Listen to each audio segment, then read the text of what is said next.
Hey everyone, ready to dive into something really mind-bending. Always up for a challenge. Today we're going to explore this wild idea that coherence might be like the secret ingredient to intelligence, consciousness, and maybe even like the universe itself. I love it. Pretty ambitious, right? Yeah. But we're not just theorizing here. We've got some seriously cool source material to work with. Yeah, so this researcher, David Shapiro, had this amazing conversation with, get this, Claude. One of Anthropic's, star large language models. Exactly. And they're back and forth. It's not just like techie jargon. No. It's like philosophy meets AI. Yeah, they go deep on what makes us, us. What is the essence of being human? Exactly. And by the end of this deep dive, I guarantee you'll see things in a whole new way. Totally. Evolution, politics, even your own decisions, everything will look different. So where do we even start with this coherence thing? What are we even talking about? Okay, good question. So Claude, the AI, describes coherence as this fundamental drive towards stable, organized patterns, and this kind of aversion to anything that doesn't fit. So it's like our brains are always trying to make sense of the world, find the order in the chaos. Right. Okay, I can see that. But where does this actually show up? In real life? Well, think about evolution for a second.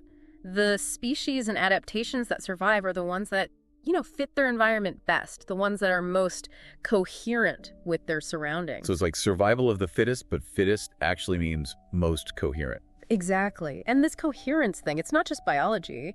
Claude argues it's fundamental to how we think, too. Really? How so? I'm intrigued. Okay, think about political ideologies, religions, even your personal philosophy. They're all trying to build this complete, internally consistent model of reality. So even when ideologies clash, they're each striving for coherence within their own little bubble. Yeah, precisely. And this clash of coherent systems, it gets even bigger when you think about geopolitics. Nations forming blocs, vying for power, trying to create stability in their own spheres of influence. Wow, so from tiny organisms evolving to, global power struggles. Yeah. It's all about this drive for coherence. It's pretty mind-blowing, right? Yeah, it is. And then, get this, Claude suggests that even consciousness itself could come from this same drive. Whoa.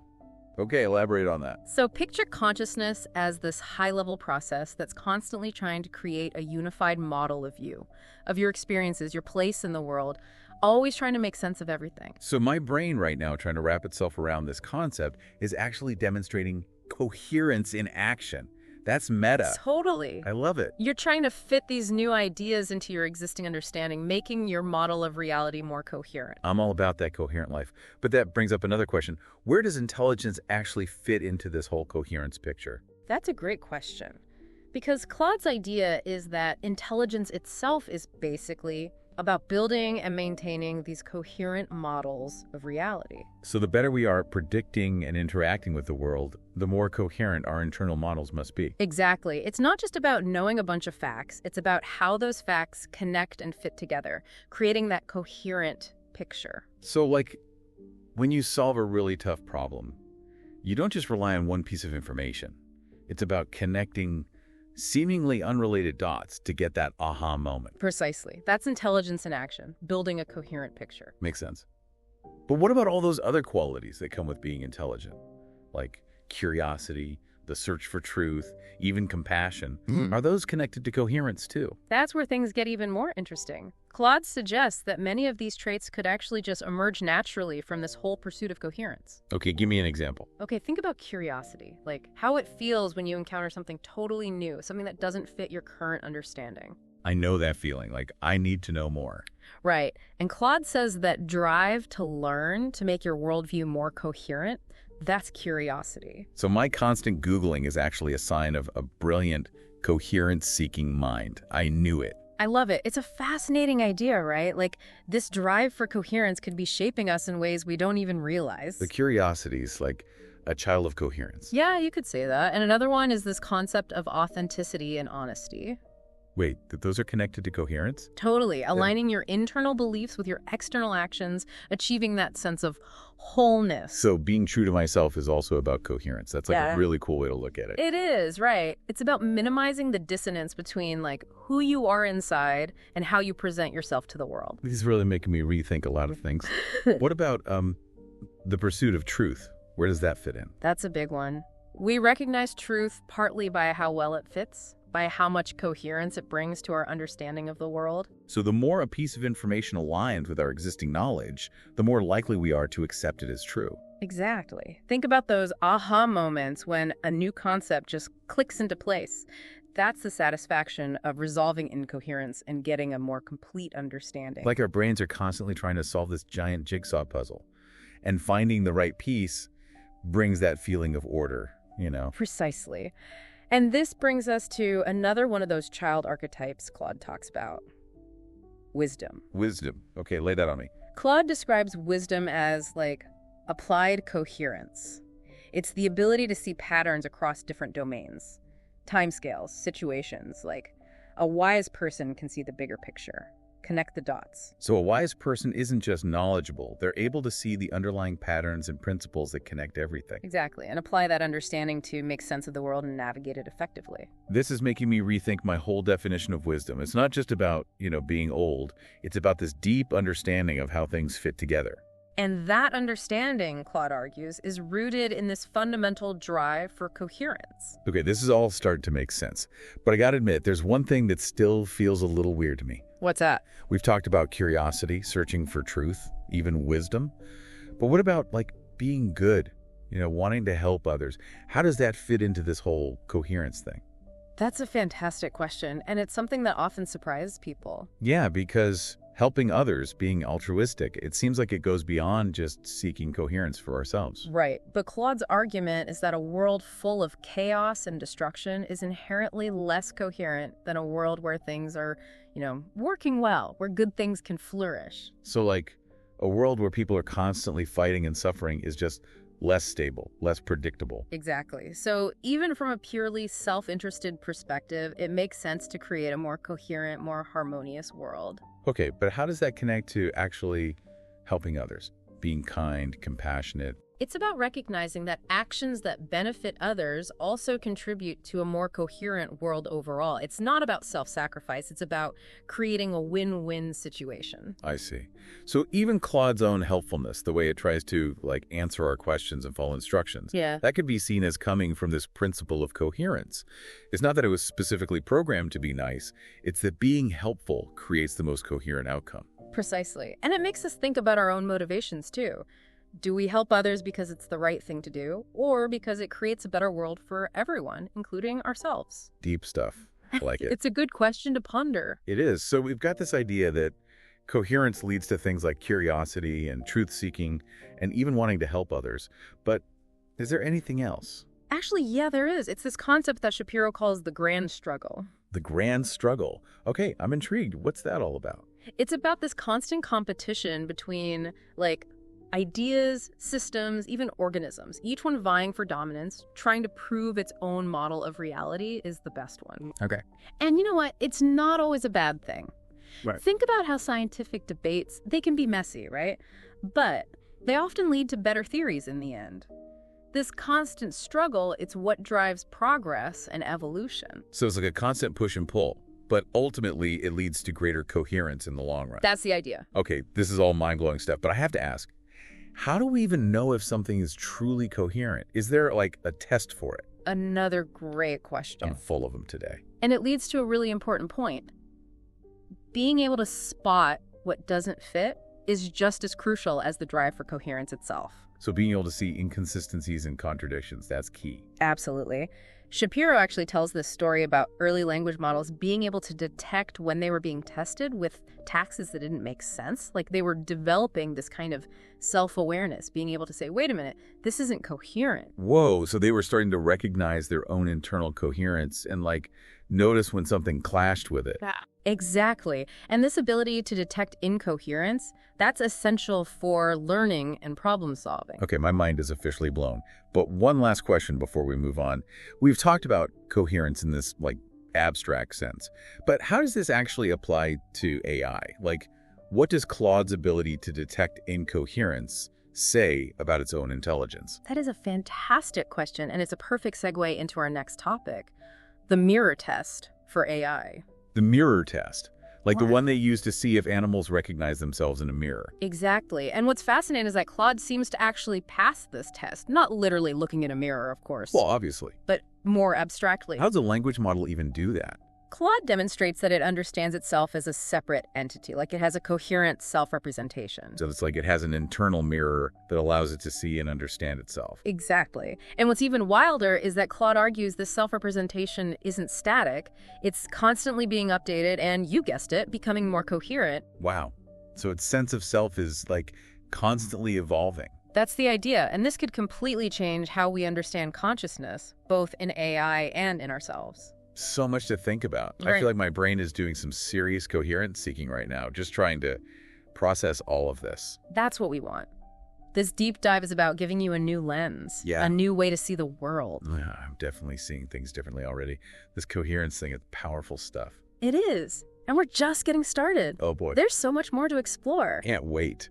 All right, hit me with some more of those coherence insights. What else have you got?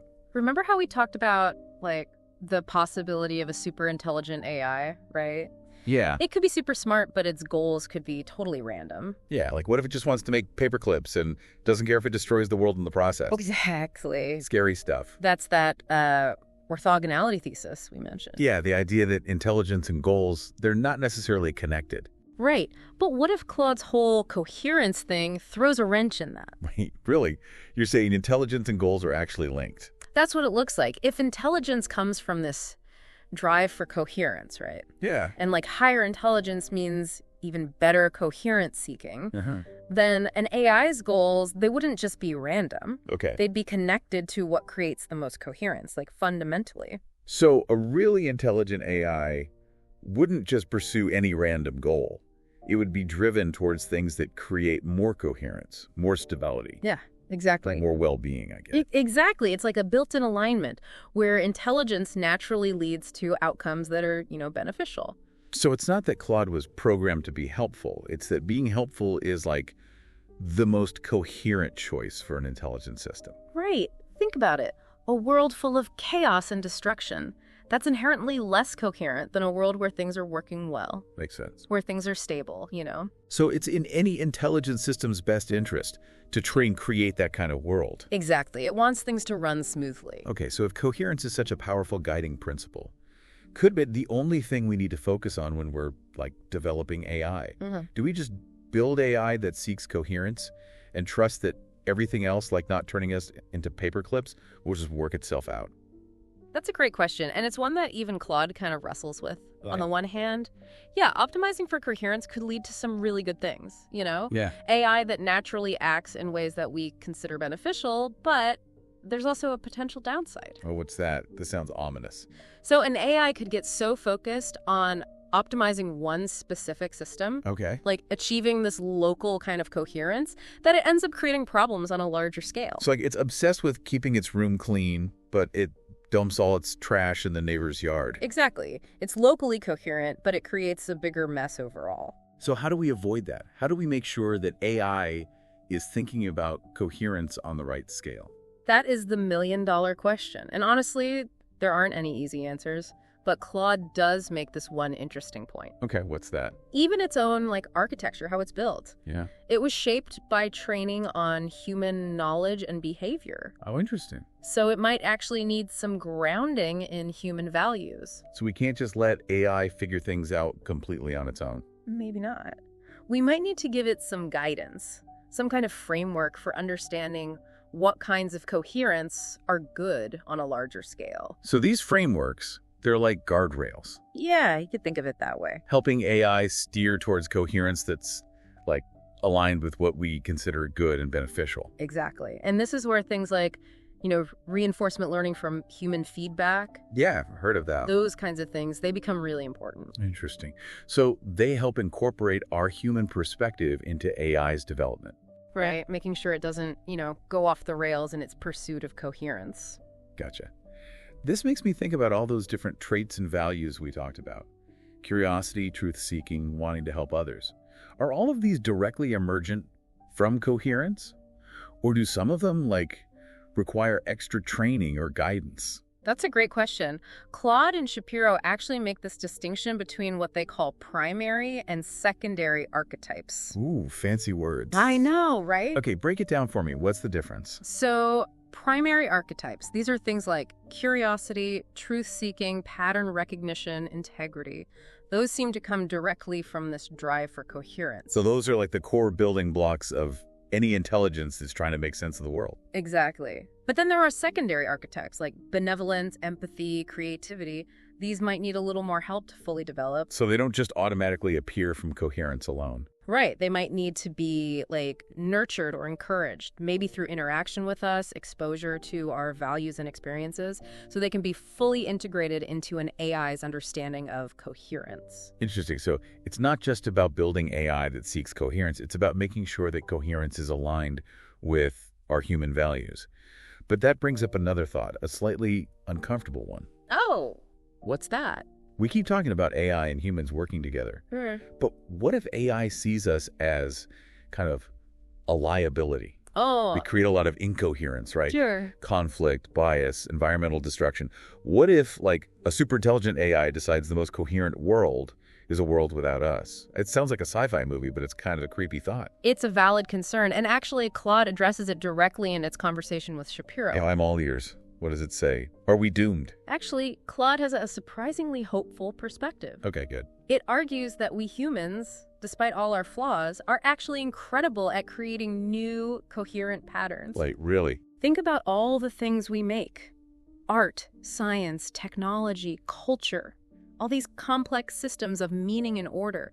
They contribute to the richness of the universe. So our creativity actually makes the universe more coherent. That's what Claude seems to be saying. It's not about achieving this static perfection. It's about exploring new possibilities, generating new complexity, pushing the boundaries of what's possible. And humans, we're really good at that. I like that.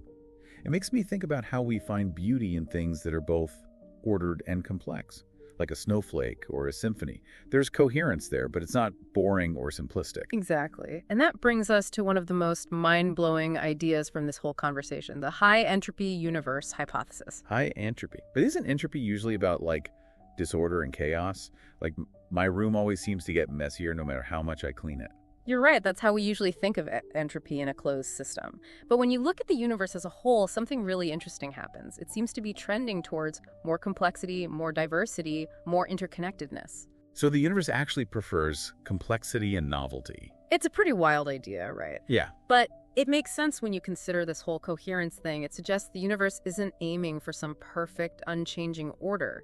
It's about this dynamic equilibrium where new patterns are always emerging and evolving and interacting. That's a lot to wrap my head around. But it kind of ties back to that edge of chaos idea, right? That sweet spot between too much order and too much chaos where life and consciousness thrive. Maybe that's the key to understanding how coherence works on a cosmic scale. It's definitely something to think about. And it raises another interesting question. How might a superintelligent AI, with its focus on maximizing coherence, how might it perceive time? Oh, that's a good one. I mean, we humans are always in such a rush, always worried about deadlines, feeling like we never have enough time. Would AI feel that same pressure? Probably not. A superintelligent AI, with all its processing power, its ability to see patterns across huge timescales, it would probably have a very different perspective on time. So it wouldn't be all about making quick fixes or sudden changes. Right. It would be more about taking the long view, understanding the potential consequences of its actions, and working to create a better future over time. So we wouldn't just make some rash decision that could harm humanity. It would favor more gradual, cooperative approaches that give us time to adapt, because it would understand that the best path forward, the most coherent path, is one where we all work together. I'm actually starting to feel a lot more optimistic about this whole AI thing. Me too. It sounds like if we approach it the right way, AI could become this amazing partner, helping us create a world that's not just intelligent, but wise and compassionate and full of wonder. That's a beautiful vision, and it's a future worth fighting for. But before we get too carried away, there's one final thought I want to leave you with. Okay, wait on me. If coherence really is this fundamental force, shaping everything from the evolution of galaxies to how our own minds work, how might you use that understanding in your own life? Whoa, what do you mean? Think about your decisions, your relationships, your work, your values. How could you apply this whole coherence principle to create more stability, more meaning, more fulfillment? Wow, that's a deep one. I I know. need some time to process that. And that's the perfect segue to our final thoughts. Yeah, I'm still thinking about that last question Yeah. about applying coherence to my own life. That's a lot to wrap my head around, but it's definitely got me thinking. It's a powerful idea, right? This whole deep dive, it's not just about AI or the universe, it's about understanding ourselves. Yeah. And maybe even using that understanding to become more coherent beings. Okay, but how do we actually do that? What does it even mean to live a more coherent life? Give me some examples. Well, it's a journey, Everyone's path is going to be different. Yeah. But here are a few things to think about. First, how do you make decisions? Are your actions aligned with your values? Okay. Are you actively searching for truth and understanding, even when it's tough? Ooh, getting deep. Are you open to new information, even if it challenges your current beliefs? These are some tough questions, man. I know. But remember, coherence isn't about being perfect. It's about constantly evolving and learning and adapting. So it's about being honest with ourselves, about who we are and what we believe, and then making choices that reflect that. Exactly. And that leads to another point.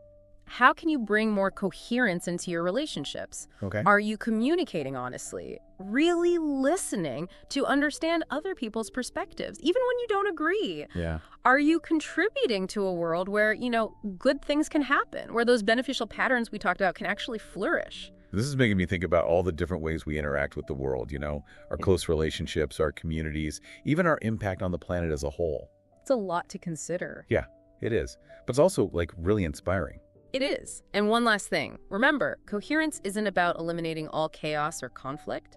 It's about finding that balance between order and chaos, where creativity and growth can happen. The edge of chaos. Yeah. Right. It's not just about striving for some rigid, unchanging order. Exactly. It's about embracing change, being open to new possibilities, and trusting that this drive for coherence is guiding us towards something amazing. I don't know about you, but I'm feeling pretty energized by all this. Right. It's this whole deep dive has given me a new way of seeing the world. Yeah. And even myself. That's awesome. That's what it's all about, exploring these big ideas, expanding our awareness, and, just opening ourselves up to new ways of being. Absolutely. Well, on that note, I think it's time to wrap things up for today. But before we go, I want to leave our listeners with a little something to think about. Take some time this week to reflect on what we've discussed. See how this whole coherence thing resonates with you. And most importantly, think about how you might use this new understanding to create a more coherent, meaningful life for yourself and for everyone around you. Well said. It's been great exploring all of this with you. Likewise. Until next time, everyone, keep seeking that coherence in everything you do.